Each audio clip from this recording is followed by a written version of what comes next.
Hello everyone, this is Bina ma'am here और आज हमारा टॉपिक है verb. Commonly most of the exam में इस टॉपिक से क्वेश्चन पूछे जाते हैं। तो आज के सेशन में हम देखने वाले हैं कि इस टॉपिक से किस तरह के एग्जाम में क्वेश्चन पूछे जाएंगे और बिल्कुल ईजिएस्ट वे में हम किस प्रकार से आंसर दे सकते हैं। ओके, अगर मैं यहाँ पे आपसे क्वेश्चन पूछूं कि वर्ब किसे कहते हैं तो आपका आंसर निकल के आएगा, जो कि कॉमनली आंसर है कि एक्शन वर्ड्स जो होती हैं या डूइंग वर्ड्स होती है उनको हम वर्ब कहते हैं। लेकिन बिल्कुल भी ऐसा नहीं है कि एक्शन वर्ड या डूइंग वर्ड्स ही वर्ब होती है। वर्ब जो होती है वो एज ए नाउन के रूप में भी कार्य करती है, एज ए एडजेक्टिव के रूप में भी कार्य करती है और एज ए एडवर्ब के रूप में भी कार्य करती है। तो इसको वर्ब को जानने के लिए हम इसके चार काइंड्स को देखेंगे। ओके, तो देखेंगे यहाँ पे सबसे पहले एग्जाम्पल देख लेते हैं हम एक इसका। Parul rides a bicycle. Okay, तो यहाँ पे हमने देखा कि पारुल यहाँ पे सब्जेक्ट है और पारुल क्या कर रही है, यहाँ पे राइड्स करती है अ बाइसिकल। इट मीन्स यहाँ पे राइड्स क्या हो गया, यहाँ पे एक्शन वर्ड है या डूइंग वर्ड है। इट मीन्स ये क्या हो गया, वर्ब हो गया। ओके, ठीक है। सेकंड एग्जांपल में देखो, पारुल सीम्स अनहैप्पी। कहीं से कहीं तक, ये हमें पता चल रहा है कि भाई ये वर्ब की फर्स्ट फॉर्म है, उसके साथ में एस ऐड किया गया। इट मीन्स ये यहाँ पे क्या किस रूप में कार्य करी, ये वर्ब के रूप में कार्य करी। लेकिन कहीं से कहीं ये नहीं दिख रहा है कि ये एक्शन वर्ड है या डूइंग वर्ड है। तो बिल्कुल भी ऐसा नहीं है कि जो वर्ब होती है ओनली एक्शन वर्ड या डूइंग वर्ड्स भी होती है। ओके, अब देखो फोर काइंड्स दिखेंगे वर्ब। पहला है फिनाइट वर्ब्स, सेकंड है नॉन फिनाइट वर्ब, थर्ड है ट्रांजिटिव वर्ब्स और फोर है इंट्रांजिटिव वर्ब्स। अगर हम फर्स्ट को देखें, फिनाइट वर्ब्स जो होती है, फिनाइट वर्ब्स जो होती है वो मेन वर्ब्स होती है और ये इनका सीधा से सीधा इनका रिलेशन किससे होता है, नाउन या सब्जेक्ट के साथ में होता है। तो एग्जांपल देखेंगे यहाँ पे, ही वॉक्स होम। ओके, तो यहाँ पे वॉक्स के रूप में यूज हुआ है, मेन वर्ब्स के रूप में यूज हुआ है और ये किसको बता रहा है, ये ही को बता रहा है। इट मीन्स यहाँ पे कौन सी वर्ब यूज हुई है, यहाँ पे फिनाइट वर्ब्स का यूज किया गया है। ओके, अब नॉन फिनाइट वर्ब्स की बात करें तो नॉन फिनाइट वर्ब्स क्या होती हैं, वो किसी प्रकार के टेंस को नहीं डिस्क्राइब करती हैं, ना ही किसी टेंस को डिस्क्राइब करेंगे, साथ में ना किसी मूड को डिस्क्राइब करेंगे।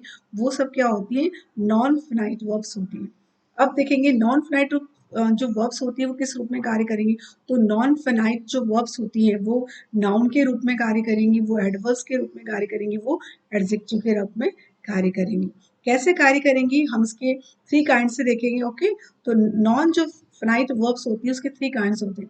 एक तो है इनफिनाइट वर्ब, दूसरा है जिरंड और थर्ड है participle. Most of the time question यहीं से आ जाता है, इनफिनाइट वर्ब से, जिरंड से और पार्टिसिपल पे। तो हम यहाँ पे डिफरेंस देखने वाले हैं कि कौन सी इनफिनाइट वर्ब्स होती है। तो सबसे पहले आ जाइए इनफिनाइट वर्ब्स। जैसे ही सेंटेंस में आपको टू प्लस वर्ब की फर्स्ट फॉर्म दिखती है, इट मीन्स वो क्या है, इनफिनाइट वर्ब है। और देखेंगे यहाँ पे जो इनफिनाइट वर्ब्स होंगे वो नाउन के रूप में कार्य करेंगे, एडजेक्टिव के रूप में कार्य करेंगे, एडवर्ब के रूप में कार्य करेंगे। ओके, जैसे मैंने देखा एग्जांपल लिया यहाँ पे, she was made to clean his room. Okay, अब देखिए यहाँ पे आपने इसको कैप्चर किया, टू प्लस वर्ब की फर्स्ट फॉर्म।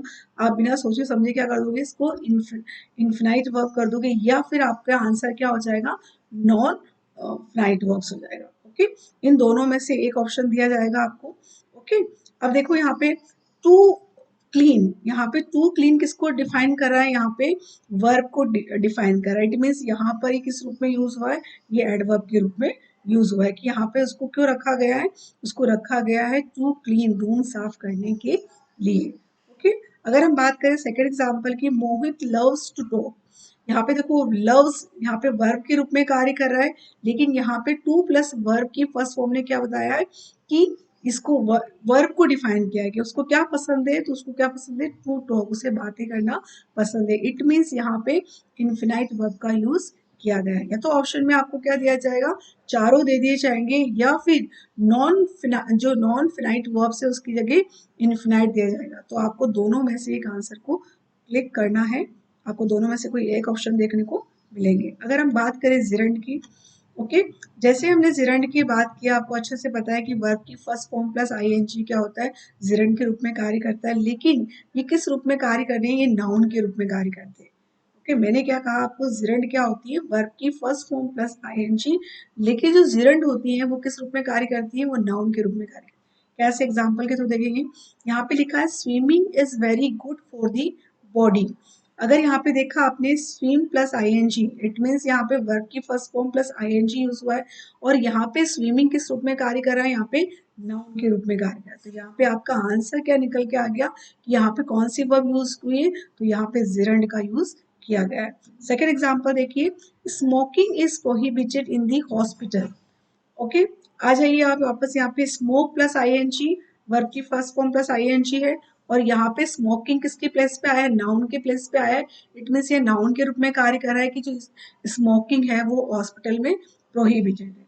यहाँ पे आपका आंसर क्या हो गया, जिरंड। ओके, अगर हम बात करें थर्ड ऑप्शन, थर्ड स्टॉप इसकी नॉन जो फिनाइट है उसके थर्ड काइंड की बात करें, पार्टिसिपल वर्ब्स कहलाता है वो। और देखो, वर्ब की first form plus ING participle कहलाता है, या फिर वर्ब की फर्स्ट फॉर्म के प्लस ईडी लगा दिया जाए तो वो भी पार्टिसिपल वर्ब के रूप में कार्य करता है। ओके, अब देखो यहाँ पे जिरंड में भी क्या कहा गया कि वर्ब की फर्स्ट फॉर्म प्लस आईएनजी क्या होता है, जिरंड होता है।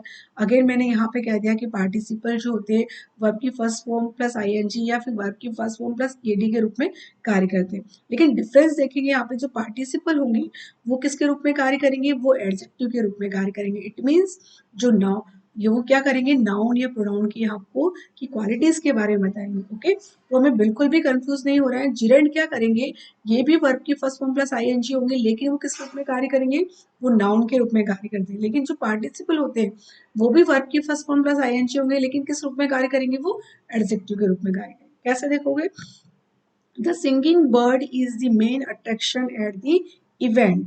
ओके, अब आप यहाँ आ जाइए, यहाँ पे बात हो रही है सिंगिंग बर्ड की। ओके, तो देखो यहाँ पर बर्ड क्या है, यहाँ पे नाउन है, और ये सिंगिंग क्या कर रहा है, बर्ड को डिफाइन कर रहा है कि बर्ड कैसा है, सिंगिंग, गाता हुआ बर्ड। इट मीन्स यहाँ पे सिंगिंग क्या कर रहा है, एडजेक्टिव के रूप में यूज हुआ है। तो यहाँ पर हम कह सकते हैं कि सिंगिंग क्या है, यहाँ पे पार्टिसिपल वर्ब है। ओके, तो बिल्कुल भी कंफ्यूज नहीं होंगे। अब जैसे मान लो फॉर एग्जाम्पल मैंने यहाँ से बर्ड को रिमूव कर दिया। ओके, अब हमारा सेंटेंस हो गया, the singing is the main attraction at the event. जैसे ही मैंने यहाँ से बर्ड को रिमूव किया, अब आपको देखने को मिलता है कि वर्ब की first form plus ING. Okay, तो यहाँ पे ये सिंगिंग किस रूप में कार्य कर रहा है, यहाँ पे ये सिंगिंग नाउन के रूप में कार्य कर रहा है। ओके, तो यहाँ पर आपका आंसर क्या हो जाना चाहिए, जिरन। ओके, तब तो आपका आंसर क्या होना चाहिए यहाँ पे, जिरंड। लेकिन वापस से अगर मैंने यहाँ पे बर्ड को ऐड कर दिया, ओके, वापस से मैंने क्या करा, बर्ड को ऐड किया। जैसे ही मैंने बर्ड को ऐड किया, यहाँ पे किस वर्ब का यूज हुआ है, तो यहाँ पर किस वर्ब का यूज हुआ है, पार्टिसिपल का। तो बिल्कुल भी कंफ्यूज नहीं होंगे। Okay, the insert man was waiting for the doctor. Okay, अब देखेंगे यहाँ पे मैन किस रूप में आया है, यहाँ पे नाउन के रूप में कार्य कर रहा है। ओके, यहाँ पे इंसर्ट क्या है, यहाँ पे इंसर्ट ने मैन को डिस्क्राइब किया कि भाई मैन कैसा है, घायल है। ओके, तो यहाँ पे इंसर्ट किस रूप में आया है, एडजेक्टिव के रूप में है। इट मीन्स ये क्या है, पार्टिसिपल है। ओके, तो क्लियर हो चुका है ये। अब नेक्स्ट आइए, थर्ड है ट्रांजिटिव वर्ब्स। ट्रांजिटिव वर्ब्स क्या होती है, अगर आपने देखा कि सेंटेंस में किसी भी वर्ब को रिक्वायरमेंट है ऑब्जेक्ट की, मैं किसकी बात कर रही हूँ यहाँ पे, डायरेक्ट ऑब्जेक्ट की। ओके, मैं किसकी बात कर रही हूँ यहाँ पे, डायरेक्ट ऑब्जेक्ट की। ओके, देखो एग्जांपल के थ्रू समझेंगे। I saw a tiger. Okay, I saw a tiger, मैंने क्या देखा, अ टाइगर को। अब देखिए यहाँ पे, जैसे फॉर एग्जांपल मैं मान लो कि मैंने यहाँ पे मैं स्टॉप हो गई, आई सो, मैंने देखा, तो ये क्या हो गया, इनकम्प्लीट सेंटेंस हो गया। मतलब सो मतलब कुछ ना कुछ आएगा निकल कर, आपका डायरेक्ट ऑब्जेक्ट उसने क्या देखा, तो यहाँ पर आंसर में क्या आ गया, a tiger. It mean so ने, सो का जो डायरेक्ट ऑब्जेक्ट क्या निकल के आया, अ टाइगर की, मैंने टाइगर को देखा। इट मीन्स ये कौन सा कौन सी वर्ब यूज हुई है, यहाँ पे ट्रांजिटिव वर्ब यूज हुई है। ओके, तो यहाँ पे जैसे देखो, ली एट द पाई, अगर मैंने कहा कि ली एट, ली ने खाया, तो क्या खाया, क्वेश्चन क्या निकल के आ रहा है, डायरेक्ट ऑब्जेक्ट क्या निकल के आ रहा है, द पाई। इट मीन्स कि ली, यहाँ पे एट को किसकी रिक्वायरमेंट है, एट को यहाँ पे डायरेक्ट ऑब्जेक्ट की रिक्वायरमेंट है। अगर यहाँ पे एट पे आपका सेंटेंस फिनिश हो जाता है, इट मीन्स ये इनकम्प्लीट सेंटेंस है। ओके, तो यहाँ पे एट को किसी ना किसी डायरेक्ट ऑब्जेक्ट की रिक्वायरमेंट है कि उसने क्या खाया, तो यहाँ पे आपको डालना है कि ट्रांजिटिव वर्ब्स। ओके, तो बिल्कुल क्लियर हो चुका होगा कि अगर वर्ब को रिक्वायरमेंट है ऑब्जेक्ट की, तो इट मीन्स वो क्या हो गया, आपका ट्रांजिटिव वर्ब हो गया। अब देखिए इन ट्रांजिटिव वर्ब्स, इन दोनों में डिफरेंस हमेशा आ ही जाता है एग्जाम में। इन ट्रांजिटिव वर्ब्स क्या होती है, ऐसी वर्ब्स होती हैं जिसे किसी भी डायरेक्ट ऑब्जेक्ट की रिक्वायरमेंट नहीं होती है। ओके, और मैंने क्या कहा यहाँ पे, ट्रांजिटिव वर्ब्स क्या होती है, जिनको डायरेक्ट ऑब्जेक्ट की रिक्वायरमेंट होती है वो ट्रांजिटिव वर्ब्स होती है, जिनको डायरेक्ट ऑब्जेक्ट की रिक्वायरमेंट नहीं होती है वो इंट्रांजिटिव होती है। कैसे एग्जांपल देखो, ही लाफ्ड एट हिम। ओके, अब देखो मैंने अगर मान लो कि अगर मैंने सेंटेंस को यहीं पे फिनिश कर दिया, अगर मैंने सेंटेंस को ओनली ही लाफ्ड ही रखा होता तो क्या हो जाता है, ये इंट्रांजिटिव वर्ब्स, क्योंकि लाफ्ड को किसी भी डायरेक्ट ऑब्जेक्ट की रिक्वायरमेंट नहीं है। ओके, ही लाफ्ड, वो हंसा। ओके, लेकिन अगर जैसे मैं देखो यहाँ पे एग्जांपल में दिया हुआ है एट हिम, एट हिम आप कहेंगे यहाँ पे कि हिम जो है वो एज ए ऑब्जेक्ट के रूप में कार्य कर रहा है, लेकिन यहाँ पे ये हिम जो है इनडायरेक्ट ऑब्जेक्ट के रूप में कार्य कर रहा है, यानी कि कभी भी ऑब्जेक्ट के आगे किसी भी प्रीपोजिशंस का यूज हो जाता है, जैसे एट आ जाता है, इन आ जाता है, विथ आ जाता है, तो वहां पे वो किसको रिप्रेजेंट करेंगे, वो इनडायरेक्ट ऑब्जेक्ट को रिप्रेजेंट करेंगे। तो यहाँ पर इस कंडीशन में भी हम हमारा आंसर क्या होने वाला है, इंट्रांजिटिव वर्ब। ओके, तो आपको बिल्कुल भी अपने आंसर को रॉन्ग नहीं करना है कि आपने देखा कि लाफ है, लाफ के बाद में ऑब्जेक्ट दिया हुआ है, इट मीन्स वो क्या है, ट्रांजिटिव ऑब्जेक्ट। नहीं, आपको ये भी देखना है कि ये डायरेक्ट ऑब्जेक्ट है या इनडायरेक्ट ऑब्जेक्ट है। यहाँ पर ये इनडायरेक्ट ऑब्जेक्ट के रूप में यूज हुआ है, इट मीन्स यहाँ पे ये कौन सी वर्ब यूज हुई है, यहाँ पे इंट्रांजिटिव वर्ब्स का यूज किया गया है।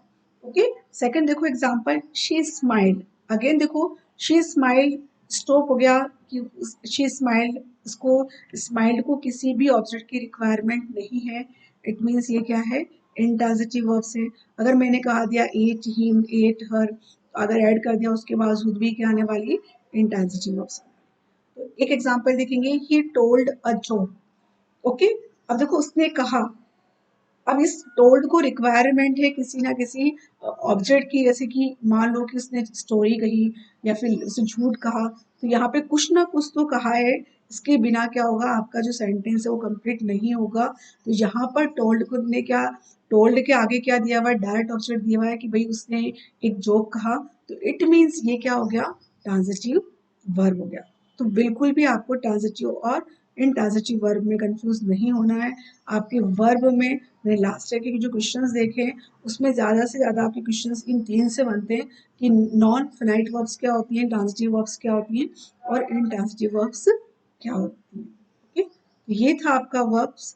ओके, हमारे साथ में इस तरह से बने रहिए, ज़्यादा से ज़्यादा इस चैनल को सब्सक्राइब करिए। Okay, thank you.